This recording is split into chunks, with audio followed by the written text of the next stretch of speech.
Silence swallowed the service corridor at 11:16 p.m. on a Tuesday in late October.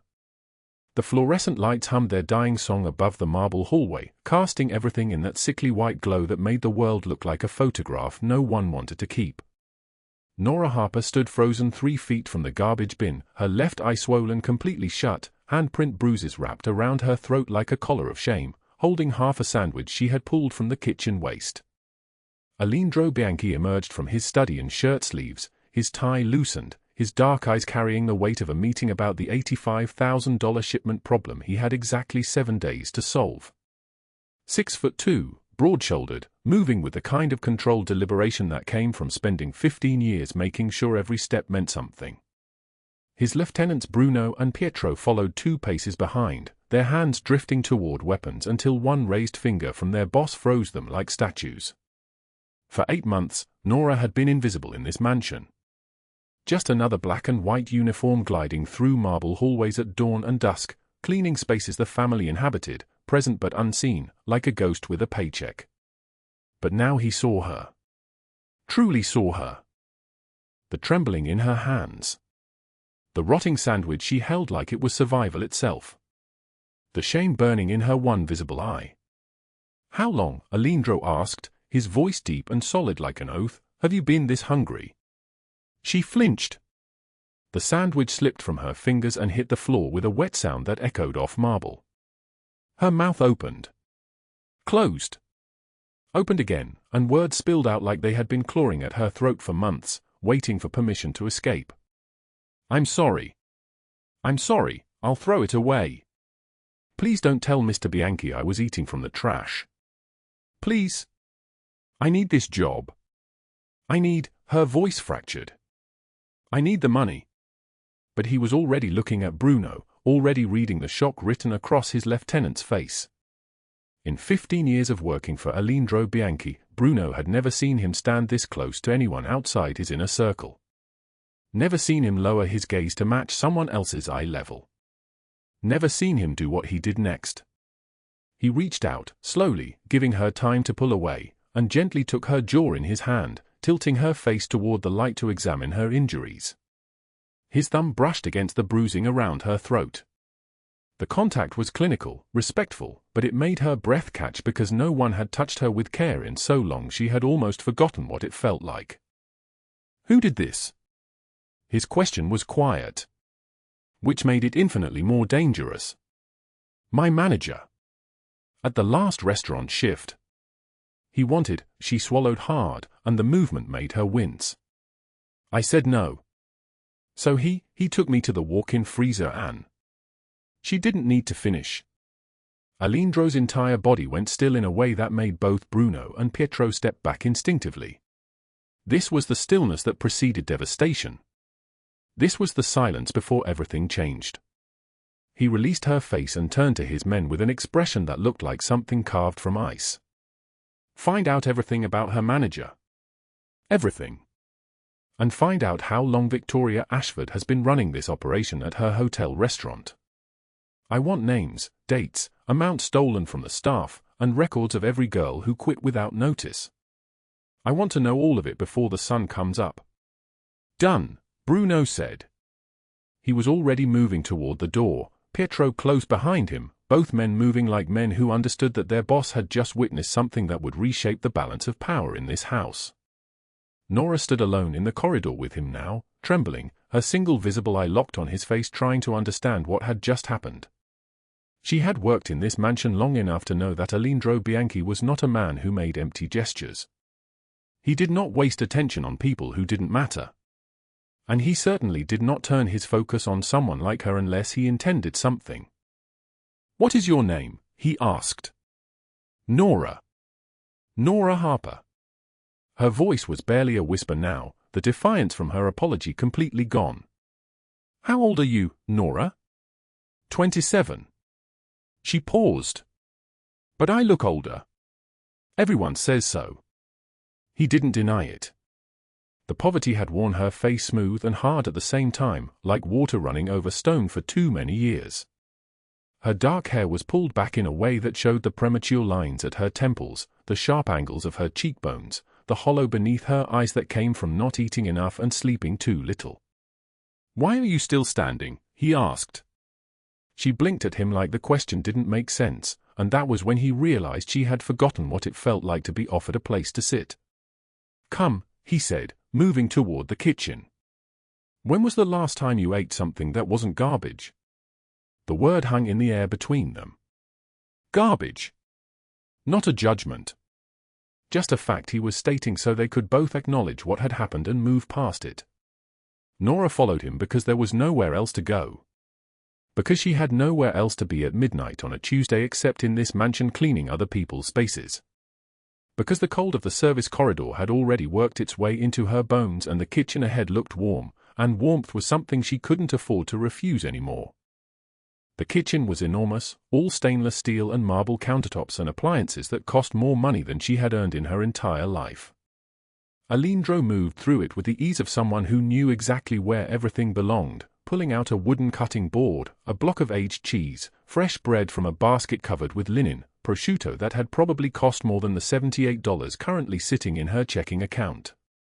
"Sit," he said.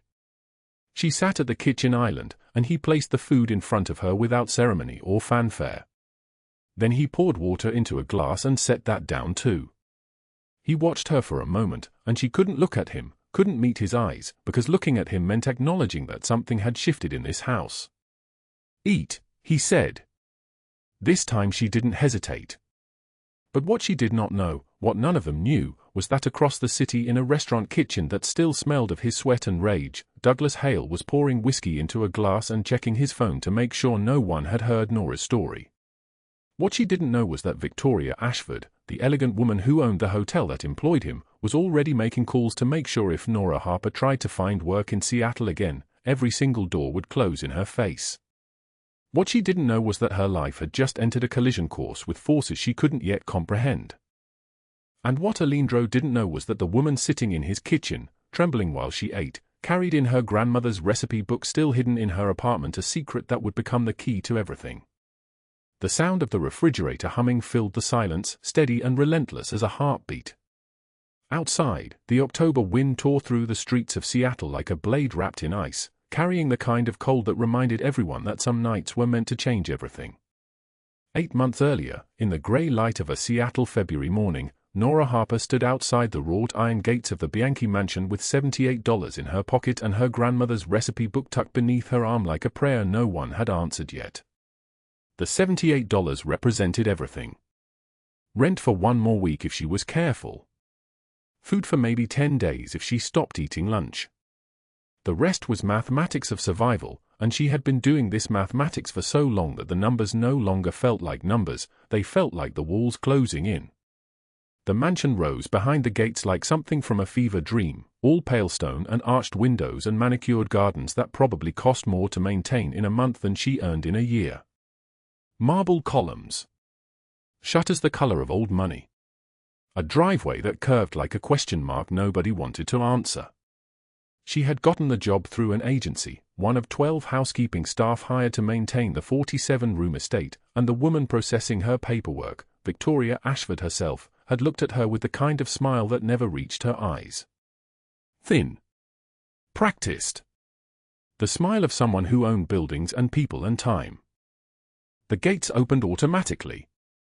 No one buzzed her through. They simply swung inward as if the house itself was inhaling. Inside, everything reflected. The marble floors gleamed so bright that Nora could see her own face looking back at her, small and frightened and out of place, her black and white uniform already seeming like a costume that didn't fit right. Chandeliers hung from the ceilings like frozen waterfalls, each crystal piece catching the light and throwing it back in 1,000 directions. Oil paintings lined the walls, men with hard faces and harder eyes, generations of Bianchis looking down at the help with expressions that suggested they had never once thought about whether the people cleaning their homes were human. A voice behind her made her jump. Deep. Measured. Like someone speaking through a door made of stone. "You are the new girl from the agency." She turned. The man was tall, so tall that the hallway seemed to shrink around him. His suit was black, tailored so precisely that it looked like it had been painted onto his shoulders, and beneath the open collar of his white shirt, she could see the edge of a tattoo in a language she didn't recognize. His hair was dark, swept back from a face that bore a scar running from his left temple to his cheekbone like a lightning bolt frozen in skin. His eyes were the color of storm water. And when he looked at her, she felt the way small animals must feel when a predator turns its head in their direction. "Yes," she managed. Her voice came out smaller than she intended. "I start today." "Your name?" "Nora Harper." He studied her for a moment longer, and she could not read what he was thinking. This was Aleandro Bianchi. She had overheard the other staff whispering his name in the break room like it was something dangerous that might bite if spoken too loudly. They said he had clawed his way out of the docks as a boy. They said his father had beaten him until his bones broke and reset and broke again, and somewhere in that violence he had learned to move through the world like a man who had nothing left to lose. They said he had sworn an oath about protecting people who couldn't protect themselves, which seemed impossible for someone who looked like he could destroy a building with his bare hands. "Welcome to the house," he said. Then he walked past her, his footsteps echoing on the marble like a countdown to something she couldn't name. That first day she learned the rhythms of invisibility. She learned which rooms the family used and which were kept pristine for the appearance of being lived in. She learned that the library on the third floor smelled like old paper and expensive leather, and that someone had left a single coffee cup on the mahogany desk with lipstick stains on the rim. She learned that there were security cameras in every hallway, armed guards at the gates, and men in suits who moved through the house like sharks through water, their conversation stopping the moment she entered a room. She also learned, very quickly, that her supervisor was a monster. Douglas Hale appeared on her second day, arriving at the staff entrance in a black car that he drove too fast, his tie loosened and his eyes carrying the particular gleam of someone who had already had several drinks before noon. He was in his 50s, broad-shouldered but running to fat, with thinning hair the color of wet sand and a smile that made the skin on the back of her neck crawl. He assigned her to clean the guest bathrooms, all 14 of them, and told her to do it in 4 hours. "And Harper," he said as she was turning to leave, "the work up here, it's good work if you keep your mouth shut and your head down. You understand what I'm saying?" "Yes," she said. "Good girl." She scrubbed bathrooms until her hands went numb. The chemical smell of the cleaners burned her throat. She found hair in the drains, makeup smeared on the mirrors, one bathroom where someone had apparently gotten sick and not bothered to clean it up. By the time she finished, her fingernails had turned white and her shoulders ached in a way that suggested she had probably done something to the muscles, but she had a paycheck coming in 6 days, and that paycheck was the only thing standing between her and the street. 2 weeks later, in a staff meeting in the cramped room off the kitchen where they weren't supposed to eat or sit or take up space, Douglas Hale announced that the housekeeping team had pulled $340 in gratuities over the past month. "Wonderful work," he said. "Such dedication." But unfortunately, the agency took their cut, and he had some administrative expenses, and by the time everything was settled, the staff would each receive their portion by the end of the month. The amount he was holding was $340 that had belonged to them. The amount he had just decided belonged to him was the entire $340. "Any questions?" he asked, looking around the table with that predator's smile. No one said anything. She went home that night to her apartment, a studio the size of a walk-in closet in a building where the heating had stopped working in January and the landlord had stopped answering her calls about it 3 months before that. She made tea from a bag she had already used twice and sat on her bed and did the mathematics again. $78. Rent was due in 9 days.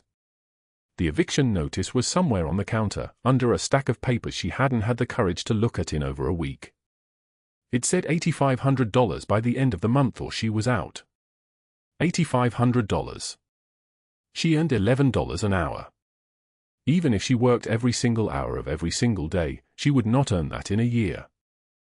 She opened her grandmother's recipe book and looked at the handwriting in the margins, fading now, the ink turning brown with age. Her grandmother had raised her after her mother disappeared, and this book was the only thing Nora had of her now. The recipes were in Italian, translated into her grandmother's careful English. Pasta al ragu. polpettone, brassato. And in the margins, little notes. For Anna's birthday, make this one. This one your grandfather loved. This one will heal a broken heart, though nothing really does, Cara M.A. She had not eaten since the night before.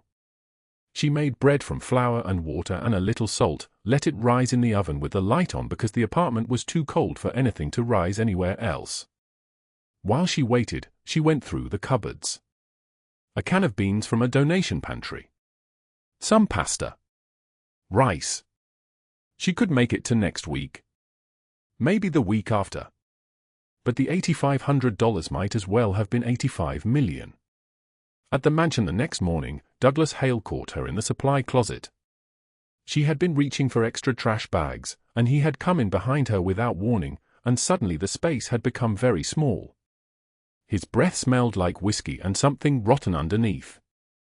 His hand came up to the wall beside her head, cutting off her exit, and when he leaned in close, she could see the broken blood vessels in the whites of his eyes. "You're new," he said. "Still learning how things work around here. Let me teach you something. The girls who are nice to me, they keep their jobs. The girls who are not nice, they find out real quick that I can make sure they never work in this city again. You understand what I'm saying?" She didn't answer. She was counting her breaths, trying to think of something to say that wouldn't make this worse, knowing from the way his body was angled that there was no answer that would make this worse or better. It would just be what it was. She had already learned, in 26 years of life, that the world had certain rules for girls like her, and one of those rules was that sometimes you had to let men hurt you because the alternative was homelessness. She pushed past him. It took every ounce of courage she had to move at all, but she did it, slipping beneath his arm and moving through the door before he could grab her wrist. That night she went to the restaurant donation bin behind the kitchen, where the day-old bread went to die. She found a bag with 3 rolls still inside, still soft, and she took them home and made herself eat one slowly, saving the other 2 for the next 2 days. $78. 9 days until rent. And somewhere in the mansion, in rooms she would never be allowed to enter, Aleandro Bianchi was meeting with men named Bruno and Pietro, discussing a shipment coming in through the port of Seattle that could triple his operation or destroy it entirely, and none of them knew that a woman with her grandmother's recipe book was eating bread from a trash bin in the darkness, counting the days until she became homeless. The marble floor of the Bianchi mansion gleamed under the chandelier like frozen water, and Nora Harper's blood painted it red at 11:34 in the morning on a Tuesday in late October. She had not planned to collapse in the hallway. She had not planned for Aleandro Bianchi himself to turn from his study doorway mid-sentence, his jaw clenching tight as he took in the sight of her, one eye swollen shut, handprints bruised around her throat like a collar of shame, blood from her split eyebrow dripping steadily onto his pristine floor. Behind him, his lieutenants Bruno and Pietro froze. The conversation about the shipment, about the $85,000 worth of compromised goods coming through the port of Seattle in 7 days, about the empire hanging by a thread, all of it stopped. The room went silent except for the sound of her breathing, shallow and broken. Aleandro moved toward her. She flinched so violently that he stopped immediately, keeping his distance, letting her see his hands open and empty. His voice, when it came, was quiet, so quiet it was terrifying. "Who did this to you?" She could barely see him through the swelling. Nora Harper was 26 years old but looked decades older, worn down by 8 months of double shifts and stolen tips and a manager's hands that lingered too long on her shoulders. But instead of running, instead of apologizing for bleeding on the floor, she looked at his knuckles, raw and bleeding from where he had punched his office wall not an hour ago, and something shifted in her, some instinct toward kindness that refused to die. "May I clean that for you, sir?" Her voice was barely a whisper, shattered like glass.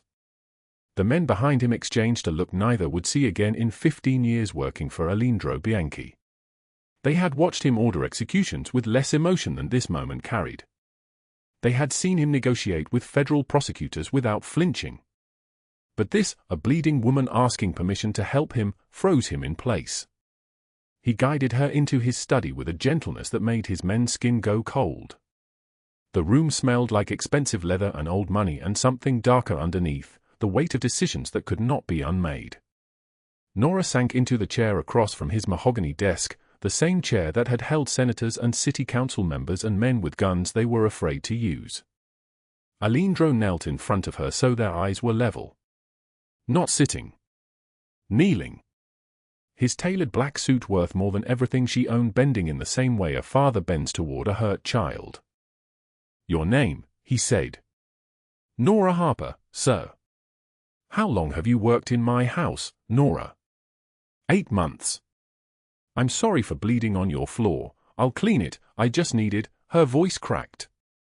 She flinched again when his hand moved, but it was only to reach for the first aid kit on his desk. He worked with steady hands, cleaning the blood from her eyebrow with careful precision, his touch gentle in a way that made her throat tighten. "I'm going to ask you something now, and you're going to tell me the truth. Who did this to you?" The word spilled out like something breaking open. "Douglas Hale." 8 months of stolen tips, $50 here, $80 there, the money she needed for rent evaporating into his pocket. Double shifts scheduled on purpose to prevent sleep. His hands on her shoulders, her waist, lingering with intention while other staff looked away. The way he cornered her in the walk-in freezer yesterday at 10:44 in the evening, blocking the door with his body. "You've been avoiding me." "That's disrespectful." She told Aleandro about the violence, his hand crushing her windpipe, her vision sparking white and then black, the sound of her skull hitting the metal shelf. She told him about how he beat her methodically, one eye, her ribs, her throat, then left her on the freezer floor in the cold. She told him about his voice, calm and final. "You don't work tomorrow. You don't work anywhere. You're done." Aleandro's jaw tightened with each detail, but his hands never wavered, never showed the rage building in his chest like a storm trapped in a bottle. "Who knew about this?" "Before you came to my house. I told Victoria Ashford, the owner. She was visiting the restaurant. I asked if there was someone I could report Mr. Hale to, and she just," Nora's voice turned smaller. She smiled. "She said that Mr. Hale has managed her properties for 12 years, and that if I was having difficulty keeping up with professional standards, perhaps this position wasn't right for me. She said the hospitality industry in Seattle is very small, and she would hate for me to gain a reputation as a troublemaker." The threat had been crystalline. "So I didn't report it." "I didn't report anything. I just tried to be better." Aleandro sat back on his heels, studying her with eyes that seemed to look through skin and bone to whatever truth lived underneath. "Why didn't you run? When I saw you bleeding, you could have gone to a hospital, to the police, anywhere. Why did you come here?" "Because I'm nobody. Because it was the only place that still had lights on, and I was cold, and she stopped herself, but they both knew what she had been about to say. "You're powerful. You could protect me. You asked permission to help me," Aleandro said slowly, as if understanding something for the first time. "You walked through my door beaten bloody, and your first instinct was kindness. Do you understand how rare that is?" She didn't answer. Couldn't. He stood and walked to the window overlooking Seattle's lights stretching toward the dark sound. His back to her, his shoulders broad and tense under the tailored jacket. When he spoke, his voice had changed, become something rougher, more human. "My father was a dock worker. Drunk. Violent. From the time I was 5 until I was 15, he used his fists to teach me lessons I never wanted to learn. I slept in closets to hide from him. I ate from dumpsters because he spent the grocery money on whiskey and cigarettes. When I was 16, I put him in the hospital, and I swore," his voice cracked, just slightly. "I swore that no one under my protection would ever suffer unseen again. No child. No woman. No one." He turned back to face her. "You have been invisible in my house for 8 months. A ghost in a black and white uniform, keeping your head down, thinking that if you were good enough and quiet enough, you would be left alone. That ends now." Nora felt something shift inside her chest, something that had been frozen since the walk-in freezer began to thaw. "You will stay here tonight," Aleandro continued. Tomorrow we will discuss your employment with Douglas Hale and Victoria Ashford. But before that discussion happens, you will shower. You will eat. You will sleep in a bed that is yours. And you will never clean garbage from floors again unless you choose to. Do you understand? Why would you help me? I'm nobody. His eyes held hers. You asked permission to show me kindness when you had every reason to hate anyone with power. That makes you someone.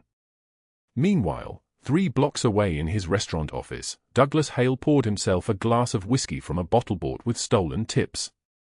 His hands were steady, his conscience clean, his future secured by years of protection from Victoria Ashford. He pulled up the staff schedule on his laptop and added another double shift, then another, watching the names of younger girls stack up like dominoes ready to fall. He made a note to dock Sarah's pay for asking about breaks. Another note for Maria, who had refused his advances too forcefully. He was untouchable. The city belonged to people like him. At that same moment, Victoria Ashford sat in her penthouse downtown, 27 stories above the people she controlled. Her office was all white leather and black glass, overlooking Seattle like a general surveying a battlefield.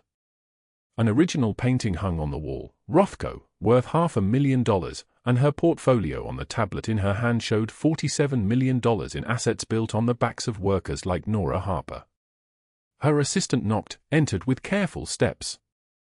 Ms. Ashford, there's a flag on the Bianchi Mansion account. One of the service staff, Nora Harper, was logged entering at 11:28 p.m. on her day off. Victoria's eyes narrowed to slits. Douglas said he handled her tonight. Why is she there? Unknown. The security system shows service entrance. No record of her checking in with security. Victoria set down her tablet with the precision of a woman who never moved without intention. She pulled up Nora's employment file, flagged it across her network, made 3 phone calls to ensure that if Nora tried to work anywhere in Seattle's hospitality industry, she would be blacklisted before the interview ended. The message was clear without being stated: loose ends were unacceptable. At 7:15 the next morning, October sunlight cut through the mansion windows like a knife. Nora woke in a guest room larger than her entire apartment, her body aching, her eye purple and swollen. A knock on the door came softly. A little girl entered, maybe 6 years old, with dark curls and eyes that held no knowledge of the world's cruelty yet. Emma. Aleandro's niece. Uncle Aleandro said you're staying with us. I'm Emma. Are you hurt? Nora's throat tightened. A little bit, sweetheart. Emma climbed onto the bed with the unself-conscious trust of a protected child. Uncle Aleandro says people who hurt ladies are bad. He says he fixes bad people. Will he fix the person who hurt you? I don't know, Emma. He will, the child said with absolute certainty. He always does. Aleandro appeared in the doorway, his silhouette dark against the morning light. When he saw Emma curled against Nora's side, something in his face softened, the armor coming down for just a moment. But his hands were already clenched at his sides, already making plans that Douglas Hale could not imagine. Already dialing names into phones, setting conversations in motion. By noon, Douglas Hale's name was on a very specific list. And what was coming for him would not be quick. The October wind tore through Seattle streets at 5 in the morning, carrying the smell of rain and diesel fuel. In the parking lot behind the restaurant, Douglas Hale stood with his phone pressed to his ear, his voice cracking like thin ice. On the other end, Victoria Ashford listened to the words that would destroy them both, though neither of them knew it yet. She's at the Bianchi Mansion, Douglas said. His hand shook. She's been there since Tuesday. She's under his protection now. The silence that followed lasted 3 seconds. In those 3 seconds, Victoria Ashford calculated the cost of exposure, the weight of liability, the years of wage theft and systematic fraud that could unravel if one traumatized Maid decided to speak. She made her decision with the precision of a woman accustomed to solving problems through erasure. Find her, Victoria said. And bring her back. What happened next moved faster than either of them anticipated. At 6:16 in the morning, Douglas Hale arrived at the Bianchi mansion service entrance, his jaw clenched, his collar darkened with sweat. He had rehearsed the threat a dozen times. She would come with him, or everyone would know what she had done, the things she had supposedly stolen, the lies she would tell, the reputation he would destroy. Aleandro Bianchi was a powerful man, but Victoria Ashford owned Seattle, and Seattle always protected its own. Security called upstairs. Aleandro took the call while Nora was still sleeping, her face bruised, her body finally at rest for the first time in weeks. He listened to the report without expression, then made one phone call to Bruno. "He's at the service entrance. Send Pietro to bring her down." When Nora appeared in the marble hallway 10 minutes later, still wearing the borrowed sweater, still carrying the weight of shame that clung to her like a second skin, Douglas's face twisted into something ugly. His eyes moved across her with ownership, like she was a possession he had misplaced and now intended to reclaim. "You think you can hide here?" His voice carried the menace of a man who had spent 12 years terrorizing people who couldn't fight back. "You think sleeping with the boss protects you? I will destroy you. Victoria has lawyers that will bury you 6 feet under. You'll never work in this city again. You'll never rent an apartment, never." The footsteps came from behind her, measured and unhurried. Aleandro moved into the hallway like darkness taking physical form, his expression carved from stone. He wore a black shirt open at the throat, and his eyes held the kind of cold that made room temperature feel like a furnace. When he spoke, his voice came out soft as a blade wrapped in ice. "Finish that sentence," he said, "and you will regret every word you have ever spoken." Douglas paled. His mouth opened and closed like a fish suffocating on air. But something in him, some toxic mixture of desperation and delusion, made him hold his ground. "You don't know who you're protecting. She's a liar. She's a thief. I know exactly who I am protecting," Aleandro said. "And I know exactly what you are. A man who preys on people smaller than himself. A man who steals from workers because he is too weak to earn. A man whose name will be forgotten by next week." Bruno materialized from the left side of the hallway. Pietro from the right. They moved with the synchronicity of men who had done this 1,000 times, not aggressive, not threatening. Just present. Just inevitable. "You have 3 seconds to leave my property," Aleandro said. 1. Douglas turned and ran. His footsteps echoed through the marble hallway, the sound of panic bouncing off stone. He made it to the service entrance and didn't stop running until he reached his car. His hands shook so badly he could barely fit the key into the ignition. But as he drove away, rage replaced fear. He picked up his phone and dialed Victoria's number. "He won't let her go," Douglas said. "He's protecting her." On the other end, Victoria Ashford finished her coffee and made a decision that would alter the course of everything to come. At 2 in the afternoon, a black sedan pulled through the mansion gates. Victoria Ashford emerged like a predator wearing Prada, every movement deliberate, every gesture calibrated for maximum psychological impact. Her suit cost $12,000. Her shoes cost $2,000 more. She carried herself with the authority of someone who had never been told no and did not believe it was possible. Aleandro received her in his study. The room smelled like leather and old money, with windows that overlooked the Seattle skyline like a conquered kingdom. He sat behind his desk without standing to greet her. Bruno and Pietro remained visible in the shadows, a reminder that hospitality had limits. Victoria took the chair across from him without being invited. She crossed her legs with the grace of a chess player making the first move. "Mr. Bianchi," she said, her voice smooth as silk soaked in venom. "I understand you are sheltering one of my former employees. Nora Harper has made some very serious allegations against one of my most trusted managers. I'm here to resolve this quietly, before it becomes a legal matter that neither of us wants exposed to public scrutiny." Aleandro said nothing. He simply waited, the way a man waits for an animal to finish circling before he decides whether to strike. Victoria continued. "I'm prepared to offer her $50,000 to sign a non-disclosure agreement and leave Seattle permanently. That is more money than she will see in 5 years of honest work. It is a generous offer. The answer is no. You haven't heard my full proposal. I don't need to. She is not for sale. Victoria's smile turned to something colder, something that had learned to sharpen itself against human weakness. Everyone is for sale, Mr. Bianchi. The question is simply price. I have contracts with every major hotel, restaurant, and luxury venue in this city. I employ 4,000 people. I control the supply chains for 17 establishments and 3 entertainment complexes. If you make an enemy of me over one insignificant girl, I will make sure your legitimate businesses suffer. The construction contracts, the consulting fees, the real estate deals, all of it can disappear. Aleandro leaned back in his chair. When he spoke, his voice carried the weight of absolute certainty. Are you threatening me in my own home? I am explaining reality. Then let me explain mine. He gestured toward the window overlooking the city. I have spent 15 years building something. Not just power. Not just money. A code. In this house, no one bleeds in the dark and goes unprotected.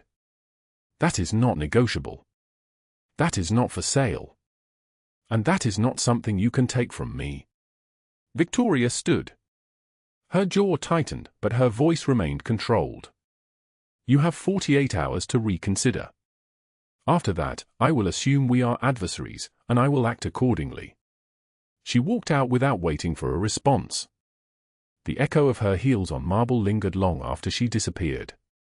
That night, Nora stood on the mansion's 3rd-floor balcony, the October wind cutting through her borrowed sweater.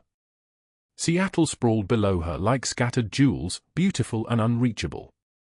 She had brought nothing but poison into Aleandro's life, Victoria's threats, Douglas's rage, the weight of being someone's liability instead of someone's blessing. Her hands trembled on the iron railing, cold and thin as bird bones. She thought about leaving, disappearing into the city where Victoria's reach would eventually find her.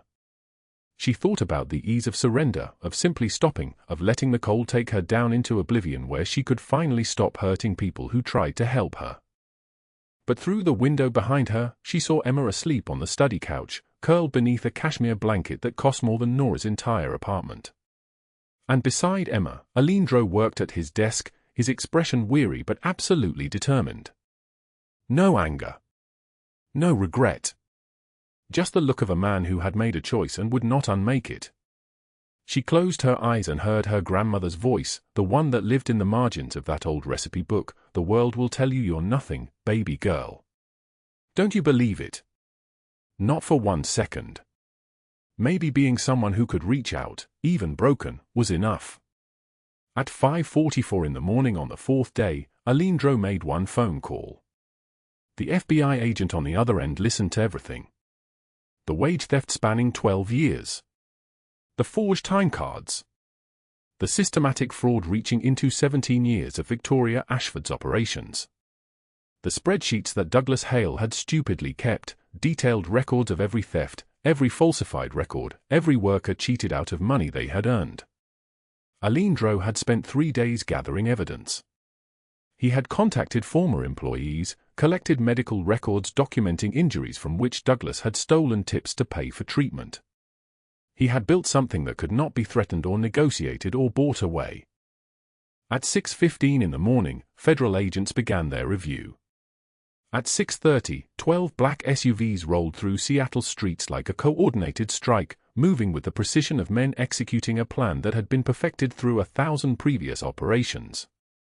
They breached Douglas Hale's restaurant at 6:13. The doors exploded inward. Agents in tactical vests flooded through the kitchen, the dining room, the back office where Douglas Hale sat reviewing timecards he would never complete. Officers shouted commands. Douglas ran. They caught him in the parking lot as he tried to climb into his car, his bathrobe still tied around his waist, his face the color of old bone. "You can't do this," he screamed. "I have rights. Victoria will." "Victoria Ashford is being arrested at her penthouse as we speak," an agent said flatly, pressing him into the back of the police car.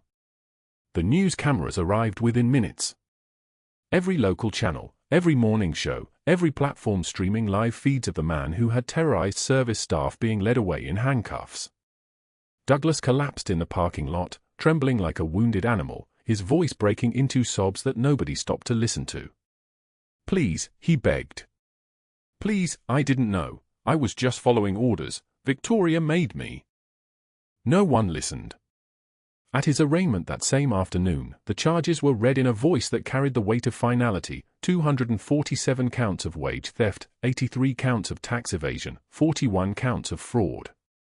16 counts of assault documented by medical records from staff members who had finally found the courage to speak their names aloud in a courtroom under oath. Federal prison. 40 years minimum. No possibility of parole. Victoria Ashford's arrest happened at dawn in her penthouse. Agents in tactical gear led her out past a gauntlet of cameras in her designer pajamas, her perfectly styled hair falling in disarray, her cashmere robe bunched around her waist like the skin of something that had been stripped away. The news helicopters followed her descent in slow, relentless detail. Her empire collapsed in 72 hours. Every contract cancelled. Every property seized. The $17 million portfolio built on stolen wages and systematic cruelty evaporated like morning mist under sunlight. Federal investigators found evidence reaching back 17 years, thousands of workers cheated, millions stolen, a network of managers operating with her full knowledge and protection. At her trial 4 months later, 127 former employees testified. Nora stood before the judge in a new dress, her voice steady and clear, and told the truth about what it meant to be invisible, to be stolen from, to be used and discarded by people who believed that money was the same thing as authority. Victoria's sentence: 40 years federal prison. Total financial ruin. Disgrace so complete that her name became shorthand for corporate cruelty across every news network, every social media platform, every conversation in every restaurant and hotel in the Pacific Northwest. She was led from the courtroom with her head down, and Nora watched from the gallery, finally visible. Finally believed. Finally standing in a place where her voice meant something. What changed everything was one hand reaching out at exactly the right moment. The October wind carried the scent of rain across the Seattle skyline as Nora Harper stood on her penthouse balcony at 11:34 p.m., the exact hour 1 year ago when she had stumbled into Aleandro Bianchi's marble hallway bleeding and broken. The city lights stretched below her like scattered diamonds, each one representing someone else's life, someone else's safety. She wore a tailored charcoal suit now instead of the black and white maid's uniform, her hair down instead of pulled back, her left eye unmarked by bruises. She was successful. She had climbed out of the darkness and built something real. And she had never felt more alone. Behind her, she heard the door open. Footsteps. His footsteps, measured, deliberate, the same rhythm she had learned to recognize a year ago when he walked through rooms like a general surveying a battlefield. Aleandro joined her at the railing, keeping careful distance between them, the city lights reflecting in his dark eyes like candles in a cathedral. He wore a black cashmere coat, open at the collar, his gold watch catching the light. Up close, she could see the scar running from his eye to his cheekbone, a permanent map of a violence he had endured long before he learned to inflict it.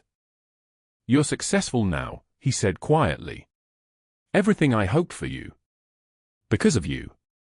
Her voice trembled like a candle in wind. "Because you had the courage to keep living when everything told you to give up." He turned to face the city. The hospitality consulting firm expanded to 4 more cities. Your worker protection contracts now cover 1,847 employees. You've negotiated salary increases totaling $2.3 million in aggregate wages. That was not because of me. That was because you are exceptional. Silence stretched between them, filled with a year of professional distance and unspoken truth. She had seen him at business meetings, always careful. Always keeping the boundary between employer and former employee, between rescuer and rescued. She thought she understood. He had saved her because it was the right thing to do, not because he wanted anything from her. She was grateful. She was safe. She had tried to convince herself that was enough, but gratitude and safety were poor substitutes for the way her heart had seized the night he kissed her forehead and promised she would never be invisible again. "I need to tell you something I've carried for a year," Aleandro said, his voice rough like gravel beneath stone. "The night you walked into my hallway bleeding, asking permission to help me when you could barely stand, that moment changed everything. I've spent 15 years building walls, keeping distance, never letting anyone close enough to matter. And then you looked at me with one eye swollen shut and offered kindness to a man who had done nothing to earn it." She turned to face him fully. "I fell in love with you in that hallway, Nora Harper. I fell in love with your dignity, your strength, your refusal to let cruelty make you cruel. I've stayed away because you deserved space to become who you were meant to be, without the weight of my feelings, without any debt or obligation. But I can't keep silent anymore. You are not invisible. You have never been invisible. Not to me." Tears streamed down her face, not from pain this time, but from a year of loneliness ending in a single moment. "I thought you saved me out of duty," she whispered. "I saved you because the world tried to break someone precious and I couldn't allow it. Everything after that, falling in love with your courage, your kindness, the way you fought to rebuild yourself, that was inevitable." He reached for her hand, and the moment his skin touched hers, something shifted. Like a blade finding its sheath. Like two broken things becoming whole. "I'm not your employee anymore," she said. "No. I'm not a victim you need to protect. You never were. You were always a fighter I was privileged to stand beside." His thumb traced her palm like he was reading a prayer written on her skin. "Then can I?" "Yes," he said, and kissed her as Seattle glittered below them, two people who had found each other in the dark and chosen to step into the light together. 3 months later, Nora stood in the mansion hallway where she had first stumbled in bleeding, now clean and whole and loved. Afternoon light streamed through the tall windows, warming the marble. Emma, now 8 years old, ran past holding a drawing she had made at school, a picture of 3 people standing on a balcony with stars all around them. Nora and Aleandro exchanged a look that meant everything unsaid between them. The woman who had eaten garbage and counted coins had become the woman who built empires of protection. Not because a powerful man saved her. Because she had the courage to save herself, and the wisdom to accept help when it was offered with honor. Douglas Hale sat in federal prison, 5 years into his 40-year sentence, his cruelty finally making him powerless. Victoria Ashford occupied another cell in another prison, her $17 million empire seized and redistributed to the workers she had stolen from. 127 people testified. 127 voices that had been silent for years finally breaking the surface like swimmers gasping for air. The world had learned their names. The world had believed them. Sometimes one hand reached out at the right moment can change an entire life. Not because of money or power, but because someone chose to see worth where the world saw nothing. Because someone chose protection over profit, dignity over cruelty, love over indifference. Nora Harper walked into that mansion eating garbage and walked out building empires of safety. Not because she was saved by a powerful man, but because she had the courage to save herself and the wisdom to recognize that asking for help was not weakness, it was the rarest form of strength. If this story touched your heart, drop a like right now. Subscribe to this channel because we bring you stories every single day, stories about people who refused to stay invisible, who fought for dignity, who changed their entire lives with one moment of courage. Share this video with someone you love. Comment below and tell us, when have you had to choose between silence and speaking your truth? Your story matters. We read every comment you leave. Tomorrow we have another story that will break your heart and rebuild it stronger. Don't miss it. Until then, remember, you are not invisible. You are not nobody. And sometimes the hand you reach out, whether to help or to ask for help, can change an entire life. No matter how hard life gets, remember that after the rain, the sky clears. Thank you for staying with us until the very end. Goodbye, and we will see you again in the next video.